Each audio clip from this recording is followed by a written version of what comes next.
state law. So grateful you're all here. I now call the meeting of the Executive Council to order. As chair of the Executive Council, I've determined the requirements of Minnesota Statutes 13 Delta .021 have been met, and we can conduct this meeting via interactive technology. Because this emergency meeting is being conducted via interactive technology, all our votes will be counted with a roll call vote. On July 12, 2026, I issued Executive Order 2608, declaring a peacetime emergency and continuing assistance to communities impacted by wildfires in northern Minnesota. We now have a request from the Department of Public Safety and the Department of Natural Resources, who you will hear from both, to extend that peacetime emergency. As part of the request, officials from these agencies will provide a situation report and a briefing on the response effort in that area. I would add at this time, just as we were preparing in here, I had been in contact late last night with Ontario Premier Doug Ford. He just called back and his team made contact with this. We have, and you'll hear more details on this from Commissioner Cunningham, we have two groups of YMCA campers that were north of the border in remote areas where the fires are burning pretty heavily. Premier Ford said it looks like nighttime in Toronto this morning. The smoke was so heavy.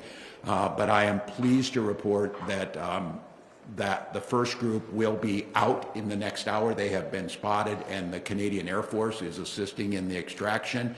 The second group of campers is on a sandbar in the middle, and they are safe at this time. It's going to take a little more because they're remote to get to them. Commissioner will update you. This information was in the last few minutes that we're getting, but I'm just going to stress my deep gratitude to Premier Ford, to the people of Canada, have always been there. It took one call, and over the night, all their forces were activated to go and rescue Minnesota campers from the Y. And that speaks volumes to our neighbors from Canada, our friends who've always been there. And I am just incredibly grateful that in conjunction with the incredible folks, with a thank you to our firefighters, to our teams that are out there, to all of the folks who are putting themselves at risk, that at this point in time we don't have any injuries, and the fires, while they continue to burn, are being monitored and attacked in a proper way. So with that, I think at this time recognize Bob Jacobson and Assistant Commissioner Cunningham from the Minnesota Department of Public Safety, followed by Commissioner Stroman and the Forestry Division Director Patty Thielen, to give us a little bit of background on this, present the request for the Emergency Executive Order 2608. I think I'll turn to Bob first. All right, thank you, Governor. Governor, members of the Executive Council, others, welcome to the State Emergency Operations Center today. This facility has been used numerous times already for a variety of emergencies, disasters, and traumatic situations around the state of Minnesota. We welcome you here today for this very important moment. Today, the State Emergency Operations Center is open with staff who are diligently working to support the response to the significant wildfires in northeastern Minnesota. Let me assure you the state of Minnesota is in this fight together. I also want to echo the Governor's comments. I want to thank our first responders, rescuers, including our firefighters and law enforcement, for their continued incredible work and their dedication through this. We also, Governor and members of the Executive Council, we appreciate you all being here today. We appreciate you convening this meeting and for giving us the opportunity to provide a briefing. With that, I will turn it over, I believe, to Commissioner Stroman for some brief comments. Thank you, Commissioner Jacobson, Governor, Executive Council. Good morning. Again, I'm Sarah Stroman. I have the pleasure of serving as the Commissioner of the Minnesota Department of Natural Resources. We are Minnesota's Wildland Fire Agency. And with me is DNR Forestry Division Director Patty Thielen. We also have Mike Warnke, our Wildfire Administration Supervisor, who is here staffing the EOC for DNR. I want to provide a little bit of information on the current situation. There are currently 17 active fires burning in and around the Boundary Waters Canoe Area Wilderness in northeastern Minnesota. 3 of those are inside the Boundary Waters and 14 are outside, primarily burning in northern St. Louis County and Lake County. These fires appear to have been caused by a July 6th lightning storm event that passed over the area. Thus, collectively, these are known as the July lightning event, and it's currently covering about 55,000 acres. I want to note these fires have grown quickly, and the situation is very dynamic. Effective at 8 a.m. Tuesday, July 14th, the U.S. Forest Service closed all access to the Boundary Waters Canoe Area Wilderness and evacuated campers. There are also active evacuation orders and notices of pending evacuation in Lake and St. Louis counties for residences and business in close proximity to active wildfires. Specifically, their evacuations are happening along the Fernberg corridor and the Echo Trail outside of Ely. Those began yesterday morning. The weather conditions continue to be challenging. Extreme fire conditions continue in the Northeast with the past 3 days of red flag conditions prompted by extreme heat, dry conditions, in combination with very dry vegetation in the area. Information about all of the active fire events is being shared through one webpage on nciweb.wildfires.gov. That's INCIWEB.wildfire.gov. And when you go there, it's under the combined name of July 2026 Superior National Forest Wildfires. This is the best place to find updated information, images, etc. I want to provide a little bit of information on the firefighting conditions and the response efforts that are ongoing. The firefighting environment is very challenging, as was noted. Difficult remote access, extremely dry vegetation, intense heat, and wind exacerbating conditions the firefighters are facing. Governor, you noted the smoke in Canada. We're seeing the same thing in Minnesota, and that smoke is going to continue to push south with the wind direction now. Having said that, Minnesota has a very sophisticated and experienced interagency wildfire response system. The fires are being managed in cooperation with multiple agencies, including those represented here, as well as the United States Forest Service, the National Park Service, and many local agencies. We also have close coordination with Canadian authorities, Governor, as you noted. Specifically responding to the July lightning event fires, we have more than 150 firefighters from state and federal agencies, primarily Minnesota DNR and U.S. Forest Service. We have 18 firefighting aircraft, and we have 4 National Guard helicopters. There is a Minnesota Incident Command System team, or MINIX team, managing 10 fires burning outside the Boundary Waters and northeast of Orr, Minnesota. And we have a National Incident Management Organization team, a NEMO team, that has arrived to provide strategic support, long-range planning, and they are managing fires inside the Boundary Waters.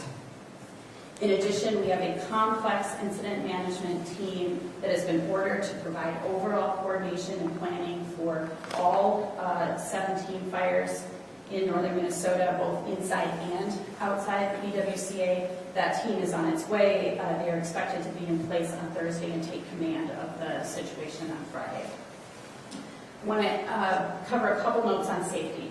It is extremely important to remember that we remain in a very active fire environment. It's likely we will be at this for quite some time. We're asking everyone in the affected areas to exercise caution and heed safety messages. If you see a wildfire, get to a safe location, call 911. Do not try to suppress any fires yourself. It's important to leave that work to the professionals. Burning restrictions are in effect in Cook, Lake, and northern St. Louis counties. And it's important to remember that anything can spark a wildfire in these extreme conditions. It includes your yard equipment and dry grass or vegetation, trailer chains dragging on the ground, ATV use, and so it's important to be very careful if you are doing these activities. And then finally, areas near the wildfires are operating in a ready, set, go procedure for evacuation, so it's important that local residents pay attention and follow the instructions they are given by local authorities. I also want to note that while our focus today is on northeast Minnesota, we have dry conditions across the state. So we're keeping an eye on all parts of the state and need to consider that in our planning.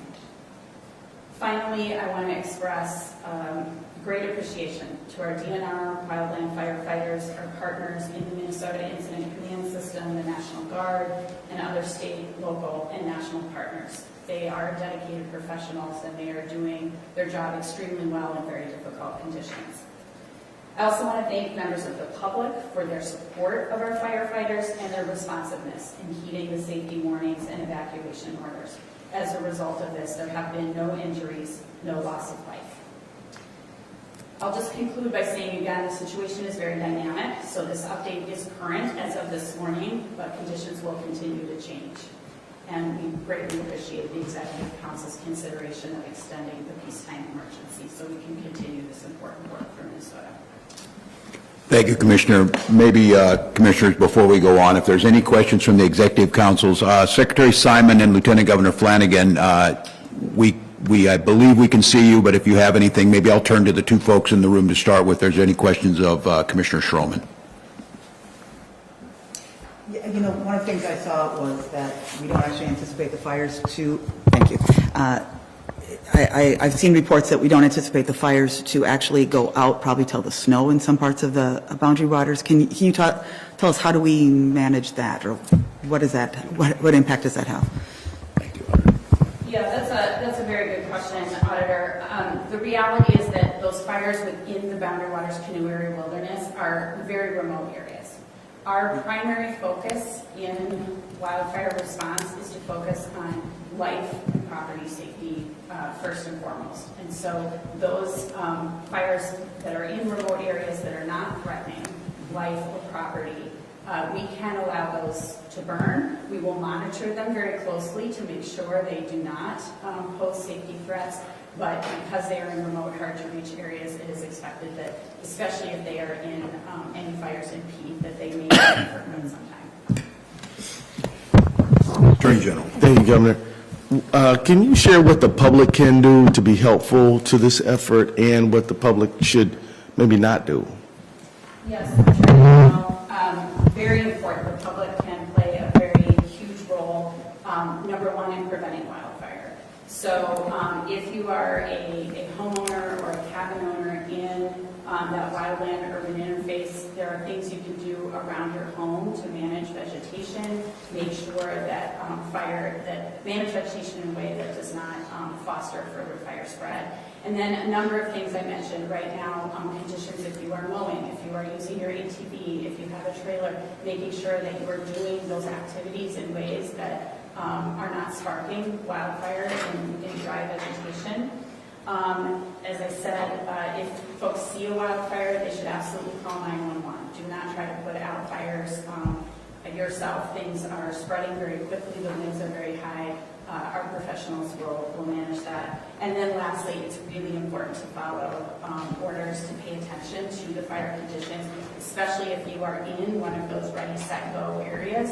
Ready means you need to be ready. Set means you need to be prepared, like to move on a notice, and go means you get up and go. So it's very important that people are paying attention to those notices. Thank you, Commissioner. And I would highlight on that, I understand how very difficult this is. Evacuation orders are always challenging, but I would remind folks it's for your safety, but it's also for the safety of the firefighters. If you stick around and put folks at risk after these orders are given, it can cause immense problems. So I would ask everyone, I know how challenging this is to be asked to leave your property in the midst of all this, but it's absolutely critically important to protect everyone if we do so. Secretary Simon, any question? No. Thank you for joining us. Lieutenant Governor? No, Governor, I just express immense gratitude to the first responders, to the DNRs, to all the folks who are managing through this difficult situation. Thank you. Thank you. I think we'll turn to Assistant Commissioner Cunningham for an update on the public safety side of things. Thank you, Governor. Members of the Executive Council, all those in attendance today. Thank you for this opportunity to share a piece of our continuing efforts at the Department of Public Safety and the State Emergency Operations Center. My name is John Cunningham, and I served as the Assistant Commissioner of Emergency Services for the Minnesota Department of Public Safety. Unfortunately, recent history informs us that every year wildfires in our state, neighboring communities, and across our country are not only possible, but they are near certain. As the DNR noted, we are currently actively fighting wildfires that are growing in northern Minnesota. These are very unprecedented, especially during this time of year. Here at DPS and at HSCM, we work with our local, state, federal, and tribal partners throughout the year for emergencies such as this. We help to gather and share information with counties and jurisdictions across the state to support the planning, preparedness, and response to large-scale disasters and emergencies. The State Emergency Operations Center was activated on Monday in correspondence with your executive order, and will remain activated to continue supporting resource coordination, situational awareness, and information sharing among local, state, tribal, and federal partners. In addition to regular briefings and information sharing, the state EOC is here to help coordinate any requests for these efforts and supporting our partners. As we have seen in these fires, we will also help coordinate with our Canadian partners, Governor, as you mentioned earlier. And then as we speak, I'm still getting updates on this rescue mission. I will also add an additional mission that's happening. It's roughly about 175 miles, north of our borders for this rescue mission that's ongoing currently. But over the evening, St. Louis County Rescue, in addition with our state partners and federal agencies, we're able to actually go into the boundary waters and rescue another group of campers that were also stuck in the kind of Canadian Minnesota border. So we're very thankful that most of those campers are now out. There's another 4 campers that are actually being escorted out by guides with that private partner-public relationship that we have. So additional DPS support includes assistance from the Minnesota State Patrol. Our division's flight resources are being used to help monitor the fires, giving important information to those responders who need it the most. The Minnesota Air Rescue Team, which is called MART, is staged and at the ready to assist with any rescues that may be needed in northern Minnesota or throughout the state. Our State Patrol troopers have been working on the onset to help law enforcement partners with any evacuations or road closures. Our State Fire Marshal Division is partnering with the Minnesota Incident Command System, as the Commissioner noted, providing staging manager, area support and assistance, coordinating the deployment of dozens of firefighters across Minnesota to help provide structural protection and firefighting support. Also, while we carry out these current priorities that have been laid out by all of those here today, and continuing to support our local emergency managers, we know that communities will need us beyond just today, and history tells us that. Even while we work to assist our northern communities, we continue to help Minnesota counties hit hard in the last month by severe storms and flooding, including Becker, Crow Wing, Fillmore, Houston, Allen, Winona. While working to support the wildfire response, we are also working with local emergency managers and recovery efforts in those areas. These high heat and dry conditions and the continued growth of these extremely dangerous wildfires in northern Minnesota, they continue to pose a significant threat to our state. The continuation of the peacetime emergency provides additional tools and resources to assist our public safety partners, including our first responders, our firefighters, our emergency managers, and those actively assisting on the front lines. If needed, our State Emergency Operations Center through HSCM will work through the Emergency Management Assistance Compact, or EMAC, to request additional support from across the United States. So we have that at the ready if we need it from our state partners. The State Emergency Operations Center, Governor, will remain engaged in continuing to support the coordination of resources and interagency coordinations as conditions warrant. I appreciate your consideration for the entire Council and Governor for extending the peacetime emergency, and I'm happy to answer any questions. Thank you, Assistant Commissioner, and I would note a huge thank you to your team. I know it was into the early morning hours last night as we were talking about this, and to those families out there, I always need to be very careful I don't get ahead of our team on this, but communicating with Premier Ford, the families of those campers are living through anguish right now, wondering where they're at. And I said I speak from personal experience on this, getting information as quickly as possible on your loved ones in this situation, and the news couldn't have been better this morning. Again, we won't rest until they're back in Minnesota, but as we explained, sometime in the next hour the first group will be out, and then shortly after that, in the next few hours, we'll get the last ones, the ones who are deep into Canada. And again, a deep debt of gratitude for the instant response from our Canadian friends and the amount of effort that they have put in making sure these folks are brought back home. Any questions of Commissioner Cunningham before we put this to a vote? Hearing none, I'd now call for a motion to approve the request to extend Executive Order 26.08. So moved. I now call roll call vote. Attorney General Ellison. Aye. Secretary Simon. Aye. Audra Blaha. Aye. Lieutenant Governor Flanagan. Aye. And I, Governor Walz, vote in favor of the motion. The motion carries. The extension of the peacetime emergency is approved for 30 days. Is there any further discussion from the Executive Council before we adjourn? And I can take a few questions. Auditor Blaha, you are recognized. Thank you, Governor. And I think just deep, deep gratitude to everyone involved. And what's amazing is that this is national, international, state, local, private cooperation here needed to get through this. And one of the things, I think the best line in the executive order, when you look at the bottom of page 1 where it says that we want to help local governments respond and recover. And so we just remember when the smoke clears, this won't be over, right? This will simply, as Churchill said, it will perhaps be the end of the beginning. And so we're going to need to continue to make these communities whole. So let's not forget about our local partners after the smoke clears. And let's also remember, too, with the impacts of climate change are coming right to Main Street.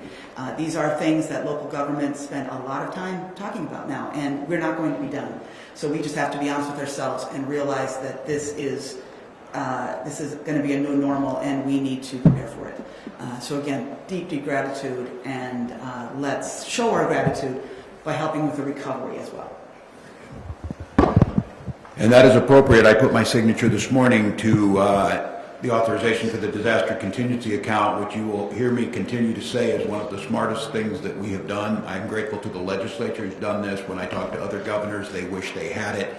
We don't have to wait for the federal government, which means the state reimburses 75% of these incidents that come up that we can determine for them. So I appreciate the auditor's point on this. We need to make sure it's recovery and an understanding on this. First and foremost, it's protection of life and property, but we also need to recognize the economic impact in northern Minnesota is going to be felt because of the closure of the boundary waters and because of the lack of folks coming into the area, at least for the foreseeable future. So we keep that in mind.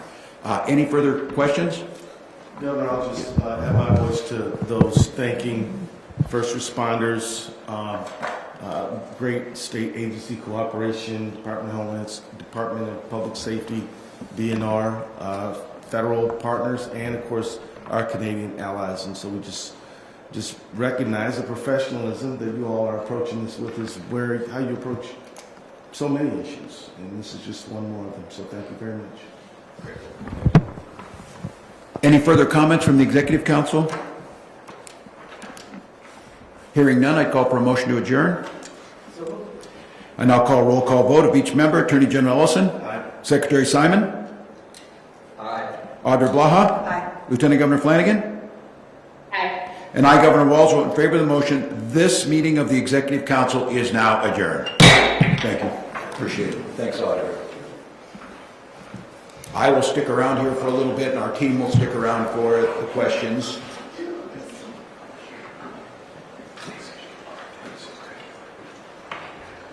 Now I'll try to repeat the question. Please go ahead.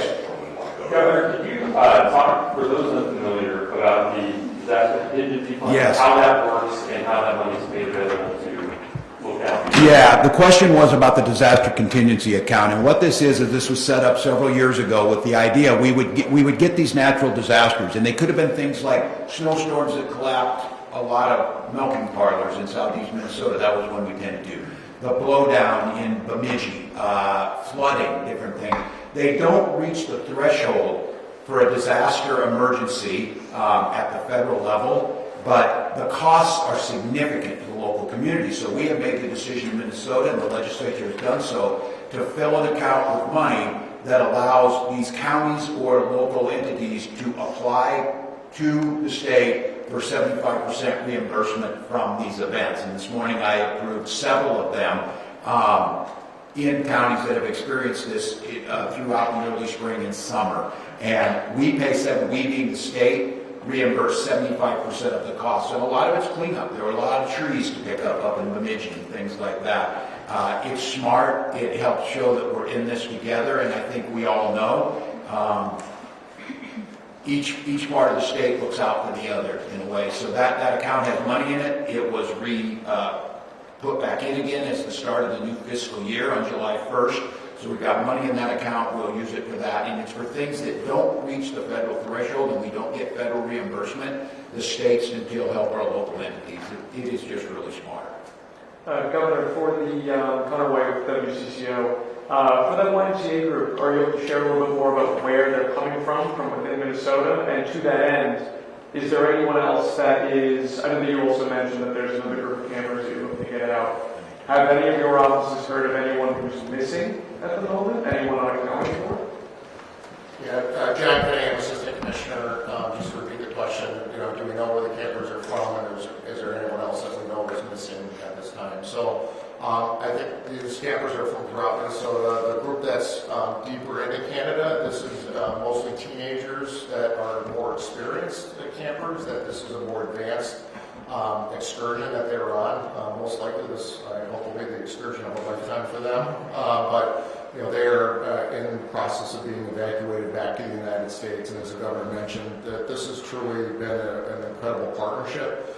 We have great working relationships with our Canadian partners that we work, whether it's the fire service, law enforcement across borders, just to support missions like this. This is certainly very unique and required all hands on deck throughout the night. But there were multiple groups, as I mentioned, and St. Louis County Rescue did work overnight to extract some of the other campers. And as the governor noted, this is very dangerous conditions, and flying the helicopters or trying to get rescuers in there, these conditions change in a moment's notice. But we're very happy to get them back and reunite them with their families, and I'm sure that they will have some stories to tell. So. So you're not aware of anyone actively missing right now? Correct. Yeah. We're continuing to search. Yeah, and I would make note too, and I think it's for the families who are listening, and again, I don't have the specifics. I will note on this that I am incredibly grateful for the leadership of the YMCA. Glenn Gunderson and his team over there have been on it. It was the safety of these folks first and foremost. We're with experienced people. They have been in contact with us from the very beginning, and so I think folks, again, till they're home, I don't want to get too much ahead of ourselves, but I think for folks who were up all night waiting for news, this was a really good call from Premier Ford. Yes. Taylor Rivera, WCCO Radio. I just want to confirm the number of fires. I saw reports this morning that there was more than 20, and I just want to confirm those numbers and ask, is this the most simultaneous wildfires that we've seen in the state of Minnesota? So the current number of active wildfires is 17. You will see various numbers because, as I said, it's a very dynamic situation. So I think yesterday we were at 21 fires. Some of those fires, as they're burning, they're actually emerging. Some fires are, extinguishing, others are popping up. So that is a dynamic number, which is why I say the information I have is current as of today.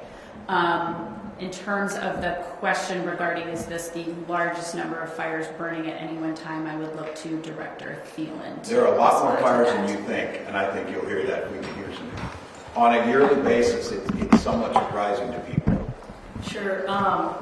This is not the most fires we've ever had at one time. This is a kind of unusual event for July and an unusual way for fires to start. Most fires in Minnesota are started by humans, by people, over 90%. These fires we think were all caused by lightning. In the past, we haven't had very many fires in the summer. This is a lot of fires to be having during July. And just remind me your title quickly. I'm sorry, I'm the Forestry Division Director for the Department of Natural Resources. Quick more on Brady, and sorry to identify earlier. Governor, you talked a little bit about what this looks like to coordinate with across the border internationally with Canada. Yeah, I'll let our teams talk. I will just say, and it's good to have relationships, and I don't know how to stress this enough that a little disorienting for me. I can pick up the phone and get a Canadian official to answer immediately, and our team here is able to do that. I still think that the professionals are out there. It's not quite as simple right now for me on the national level, which I think is unfortunate. But the coordination is based on these relationships. There are existing agreements, treaties that have been done to do this. And I don't know, John, you want to talk a little bit about how that worked? Because look, this one is, we didn't have the authority, the ability to get up there 175 miles.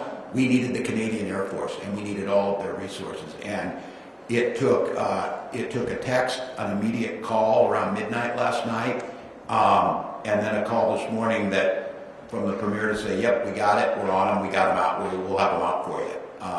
That's pretty impressive. Thanks, Governor. Again, John Cunningham, Assistant Commissioner at DPS. We have long-standing relationships with mutual aid partners, throughout the state, but also because of a bordering country with Canada as well. So what began yesterday afternoon was this discussion. We actually engaged with Minix first on our wildland partners to see what resources we had and to better understand where these campers were.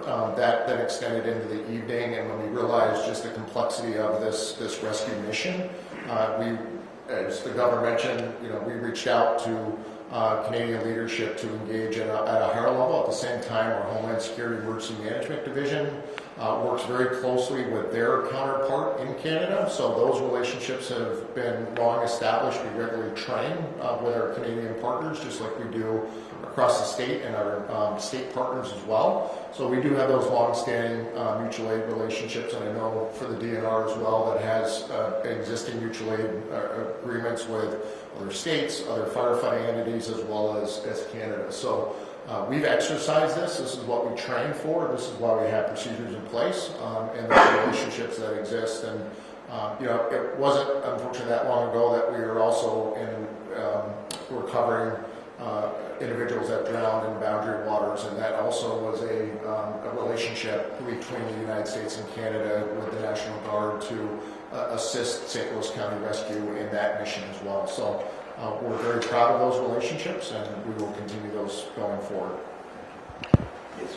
Governor, can you speak to kind of the outlook for the rest of wildfire season and how you're preparing to deal with this for the foreseeable future? Yeah, I'm gonna turn it to the experts. I think always it's prudent in this to assume that this is going to continue on. There'd be no reason not to think that. And I think it's, again, because it's so early, this is a little bit different than normal. I'll just say, and I can certainly turn to Director Thielen for some more details about how her division is thinking about this, but from the department view, as I said earlier, we expect to be at these fires for quite some time. We are not seeing relief in the weather, unfortunately, and we are dry across the state. So we're going to continue to focus the resources in the Northeast, again, focus on protecting life and property. That is first and foremost. As I said, though, into our planning, we have to consider that the entire state is dry and has fire conditions that we need to be aware of, and so our planning will start to consider that. We cannot have all of our resources so dedicated to one spot that we don't have resources to deploy elsewhere. I will also say, again, because we have national mutual aid, we are part of a national wildland fire system. Minnesota currently is priority 3. We just became priority 3 in the country yesterday, and so that frees up some more national resources for us as well. So that helps us think about how we plan to deploy those resources across the state. So we are in this for the long haul. We are have teams on the ground that are dealing with the immediate situations while we are also keeping our eye on the rest of the summer and what may come. I don't know, Director Thielen, if you have more you want to add.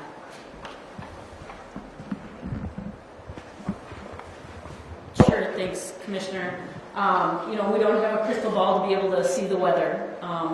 A long 2-week slow rain would be great. That would calm things down quite a bit, but that doesn't appear to be expected currently in the weather patterns, and so it could very well be we're having significant fires throughout the summer until we have snow. Snow will be a good thing. We really appreciate all of the different coordination within DNR. We have folks who work in other divisions besides forestry that are putting on yellow shirts and green pants and helping our foresters and firefighters suppress these fires as well as handle incidents in their local areas. We work with other state agencies and with local governments, and we're really thankful for that. And we work with federal agencies throughout the year so that we're well-trained and can work together when these things happen. It's going to be a long stretch if this continues, and it's going to mean resources will be fairly tight. To that note, it seems these past couple of years there have been frequent, exceptional wildfire events. Dating back the last 5 years, I think at least a couple of them we've had these conversations. Is this stretching in our, or let's say, these resources in at all, or if this continues this pattern, our wildfire seasons, will it into the future? Thanks. I've worked for the Department of Natural Resources for over 30 years, and 30 years, and you're absolutely right. For most of my career, we have a spring fire season for 6 or 8 weeks in the spring, and sometimes a fall fire season for a month or two. Over the last 5 or 6 years, we've begun to have more fires throughout more months of the year. So in the summer and earlier in March and February, it has become challenging because our division uses a lot of staff that they do something else besides work fire most of the year. They might collect forest inventory or work with private forest landowners. And then when things like this happen, they pivot and become a firefighter.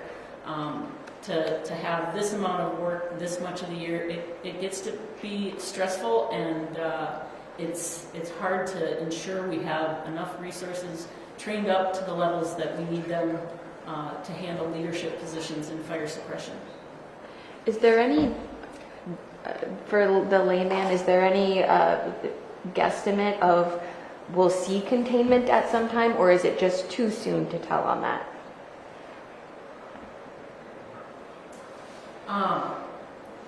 I think some of the fires already are contained. I think that will continue. I would just say it's dynamic at this Yeah. point. We're not Yeah. going to speculate. Yeah, fair. Unless you I think Commissioner Thank you again, Bob Jacobson, Commissioner of Public Safety. I just wanted to follow up on the question about resources and being in for the long haul, and just to echo the comments that have been made already. You know, our system is designed, and we are here in the State Emergency Operations Center, which, again, thanks to the governor and our legislature who supported the funding to build this facility, and we have the staff to come into this. What the State Emergency Operations Center is designed to do is to help support those that are out in the field that are doing this work, whether it be flood season. We've certainly had significant numbers of floods. We now are in the fire season. There will be something else. We are in the theater of seasons, and there are a lot of other things that are going on in the state of Minnesota.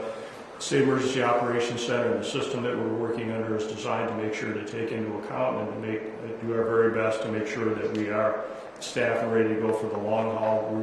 We rely on our partners and the partnerships and the relationships, too, that we have across the state of Minnesota and across the nation. There is a process in place also if we need staffing across the country to come here to help with these situations. Hopefully we don't need to request that through this process, but we are designed to do that. And I will tell you, not only the DNR staff and those that are out there, but the Department of Public Safety staff and the state of Minnesota, as I mentioned, we are all in this for this fight. Whether it's all summer long or not, we are here to make sure that we're taking care of Minnesotans, and we're doing the very best that we can. And I'm just eternally grateful for the work that people are doing, and I'm very thankful that so far we have not had any significant injuries, and certainly nothing worse. So we'll continue on. I've got an off topic. You want to hold that then? Sure. Just given the severity of this, of course, vacation might sound trivial, but there will be a lot of people who had camping plans for the rest of the summer. Is the summer over in the Boundary Waters at this time? Does it feel like there's any chance of that actually coming to fruition for people? Well, I certainly think the summer is going to be changed for a lot of people. Whether the summer is over, again, I think we're in a very dynamic situation. We can't speculate. It is the U.S. Forest Service that manages the Boundary Waters Canoe Area Wilderness, so they issued the closure. I know they are looking at that very closely. When is it safe to reopen? I know they also are looking, really hard at the business impacts that the governor noted, right? There's a lot of outfitters up there, a lot of folks are very close partners with the Forest Service and DNR in terms of providing that wilderness experience. So, they will balance all of those things, and I'm confident they will reopen it as soon as they feel it's safe to do so. But I think it's fair to say summer's changed in that part of the state. One more than what? Off topics? I'll let these guys go then. We're gonna go, so appreciate it. I have one more on topic. Do you have an approximate number of rescues that have been made so far? So the question is the approximate number of rescues so far. I don't have that now. Things are so dynamic. We've been very intentional about letting the rescuers really do their work and then report out. We'll probably start to get some of that intel coming later today. I know on the first day there was a handful as evacuations were ongoing to get people out of the boundary water, so that effort will continue. And we will continue, I know, with our local partners to fly drones, to do aircraft missions, just to make sure that everyone is out of that area, especially as things, the commissioner mentioned too, is this wildland-urban interface. And what that really is when you have the wild, densely forested areas up against residential neighborhoods, and that's really where our from a local fire department standpoint, we have firefighters across the state that are mobilized right now in the communities working alongside the DNR and our federal partners to protect those homes and those residents, because we recognize that people are being displaced out of a cautionary measure so far. So we will certainly continue to monitor those conditions, but then to deploy firefighters as needed. So I think more information to come. But I know our air rescue team is on standby, ready to do missions. They'll remain stationed there alongside our Air National Guard partners as well. John, can you just add one thing to that? I think it's important just to recognize there's a difference too between rescue and evacuation, and so there's a public safety message here. The reason that safety officials implement those ready, set, go is so that we can avoid rescue missions.